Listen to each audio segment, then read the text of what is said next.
Welcome to Penrose Learning, where we make understanding easy. You start by importing and organizing your clips so editing stays fast. Place at least 2 clips on separate video tracks in a matching sequence. This lets you control each side independently. Once clips are aligned, use the program monitor to scrub and mark in slash-out points where the split begins and ends. Make sure to set snapping off if you need fine placement. This step sets the foundation so subsequent transforms and masks produce clean, consistent split screen results without mismatched timing or frame sizes. Now you'll shape each clip so they share the frame. Select a clip, open Effects Controls, and adjust position and scale to fit half the screen. Do the same for the other clip using mirrored values when possible.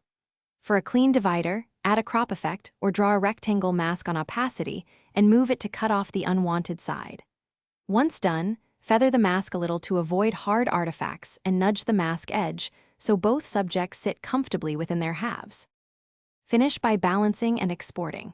You should apply lumetri color to match exposure and color temperature across both halves. This prevents one side from drawing the eye unfairly.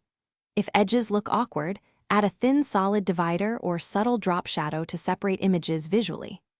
Once satisfied, set your in/out points and export using H.264 with a preset that matches your sequence frame size and bitrate. Tip if things go wrong.